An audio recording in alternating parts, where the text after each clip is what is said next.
Are we always going to be stuck in our insatiable lust for the Posca paint markers? Or do we have a new contender for our affections? Find out soon.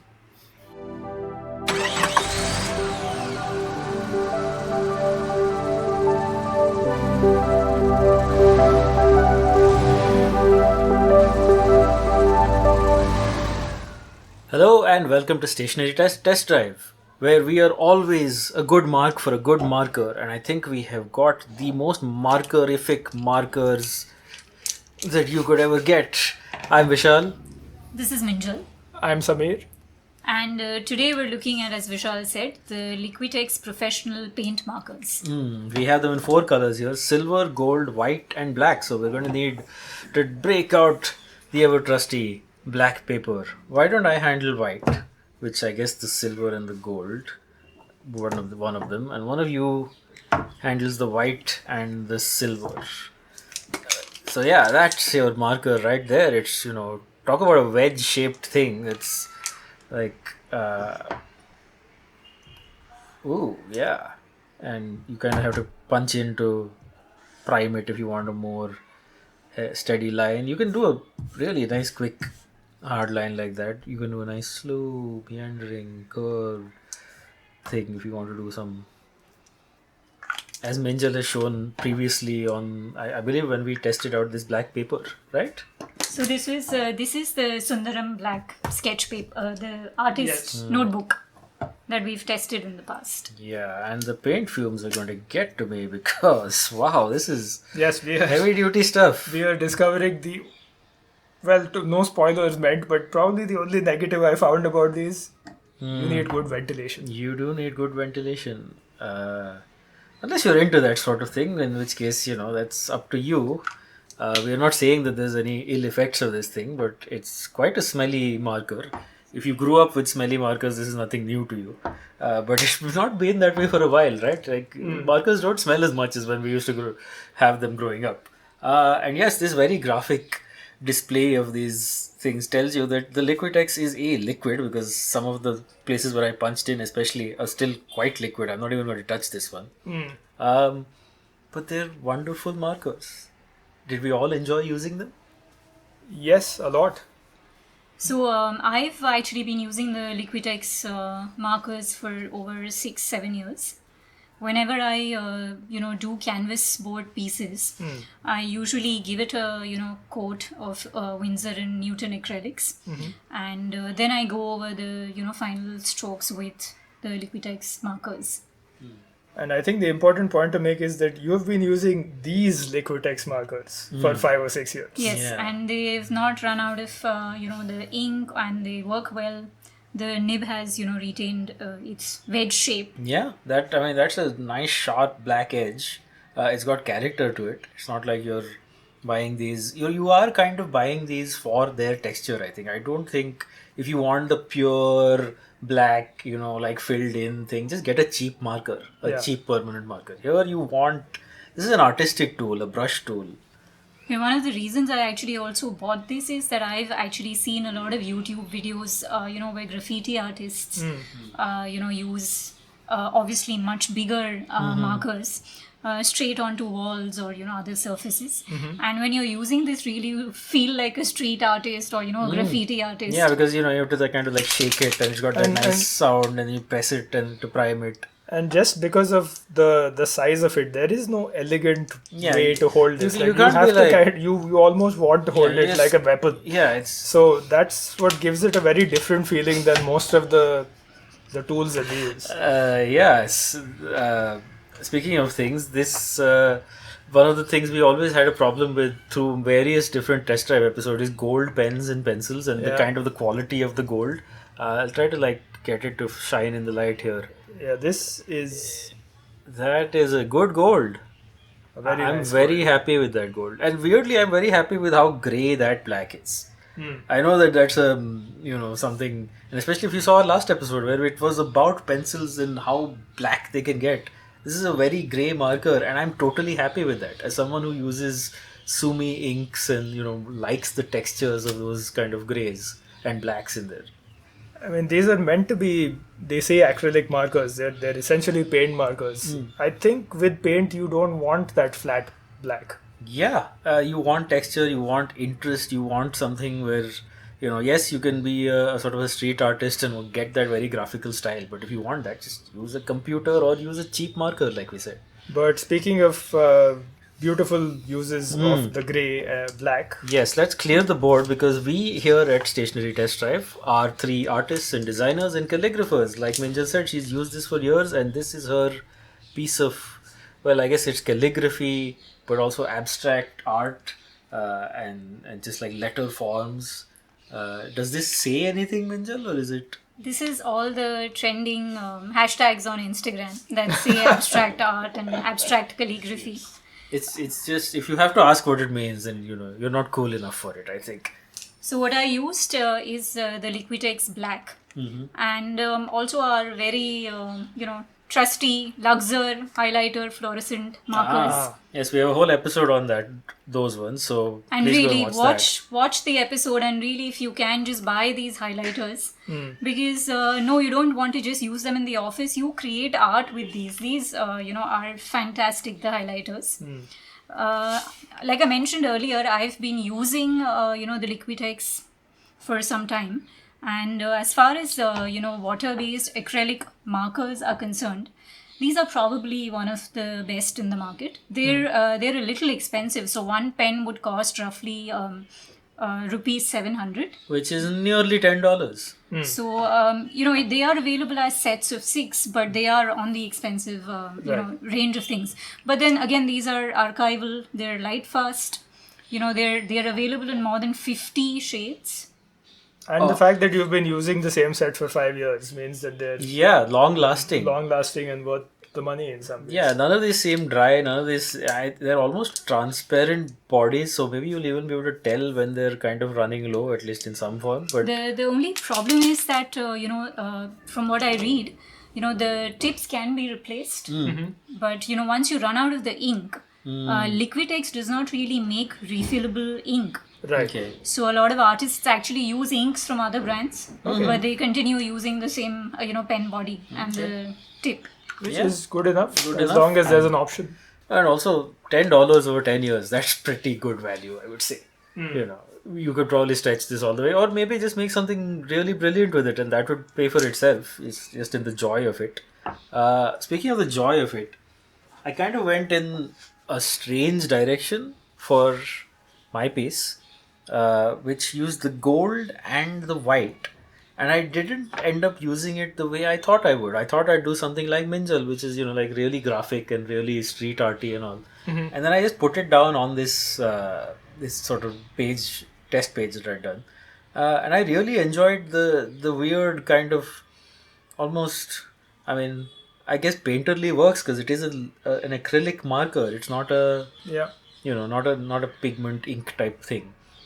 So I used it in this weird painterly way. Of course, I used a fine liner for the lines here, but I love the way the gold went down. I just used like random edges of it, just like sort of dancing it over the paper. For this, I just kind of started pressing down like it was just some weird little stamp. All of that worked. All of that, yes, you can see the texture of the paper through. It's not like some perfect white. It's not a perfect gold. And those imperfections were the reason that I loved this so much. Will I use it the other way with the graphic look? Absolutely. But you know what? You can do more than just that with it. Yeah. I think the great thing about the width of the felt tip here is that yes, you can do these beautiful clean strokes, but you can also use them in a very, very rough and kind of unplanned way, the way Vishal has done. And it does kind of behave like a brush almost at that size. A very tough brush that you can just kind of bash against a paper. You're getting interesting lines and interesting wedges without too much thought. You don't think about these kind of things as a thoughtless kind of relaxing exercise. But yeah, Samir, why don't you show us what you have? Like Vishal, I went in the more painterly direction because I think we've done a lot of markers and we've tried to keep to that sort of very clean marker look. But this one just, like Vishal, once you put it down on a test paper and you see those very textured strokes that you can get out of it when it's not fully saturated, you just want to kind of lean into it, and that's what I did. I just went for the texture of it all. I love the way, like these kind of lines here, where there's just so much texture here, and it pairs very well with the fine liner, I must say.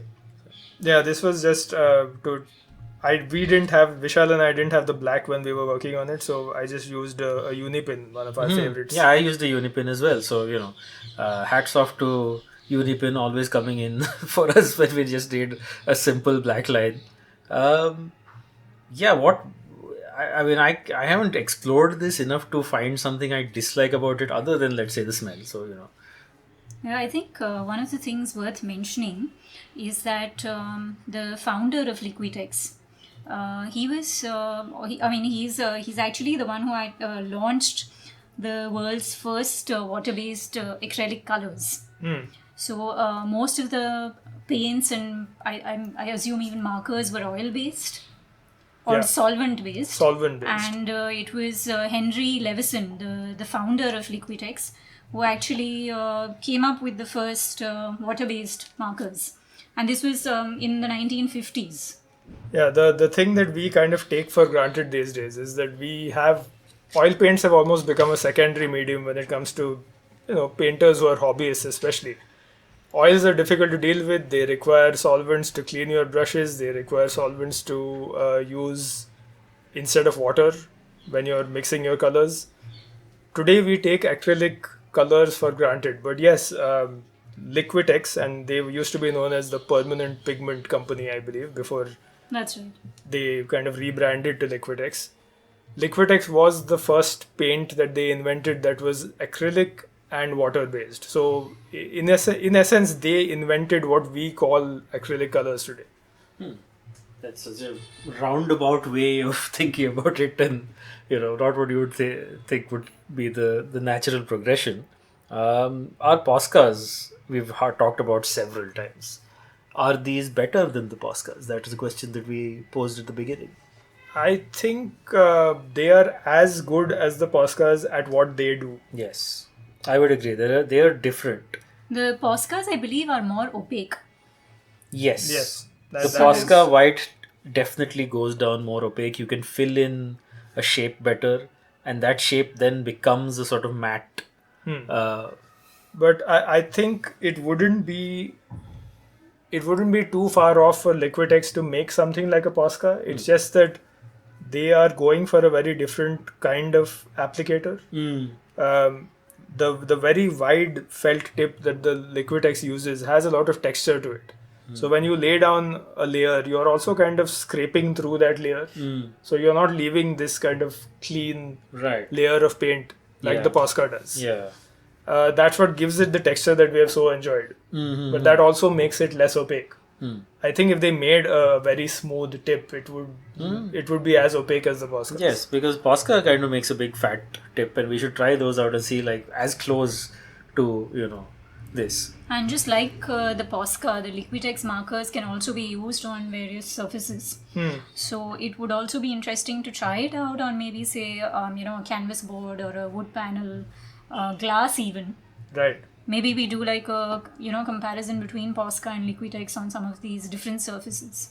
Yes, we should do that because as people who draw, we just tend towards paper as our natural medium of choice. But these things are very, very versatile and can be used on all sorts of even non-absorbent surfaces, and we should try that at some point. The thing is, sure, you can't use this, for your daily, journaling or scrapbooking. Wow, I'd love to see someone try. But it would be nice if, it would be nice to just keep one of these pens at home and just, make random strokes and see what they look like. Even just for little highlight bits, like you Yeah. use this gold here. It's a great tool to have around. Oh, the gold I have to add is not Liquitex. Oh, it isn't. Wow. The gold that I really like a lot is, a pen that we will get to, a gel pen that we will get to in our upcoming episodes. Yes, I see it now because I can Foreshadowing. foreshadowing. for goldening, for gilding. We may have actually found our best ever gold gel pen. Yeah, Yes, we might have. We Although, might have. as Vishal said, the gold here is actually pretty damn good. yeah. It has the right amount of shine and reflection to it. It has that certain quality gold look that you want from a marker. It's not like the shiniest gold jewelry. It's just It feels like gold that is worth a lot. yeah, a gold that's like on an old artifact or something. Not or the walls of a tomb somewhere. It sounds more morbid than it is. It's just so yes, highlighters and that we have covered, gel fine liners probably that we are going to cover very soon that we all enjoyed. Spoilers for that, I guess. And beautiful highlighters, which we We already did, right? So there's the Liquitex now, that's the marker. There's the Poscas, which we absolutely love. We've talked about several times in roundups and in other things. We've even used them in other test drives. I think this Liquitex, if I had it, on hand, I might steal one from Minjal. I will end up using, in things like this and things like that. It's just, like she said, just get at least one. It's worth the $10 or so that it is. Yeah. It's totally worth it. Even just the black one.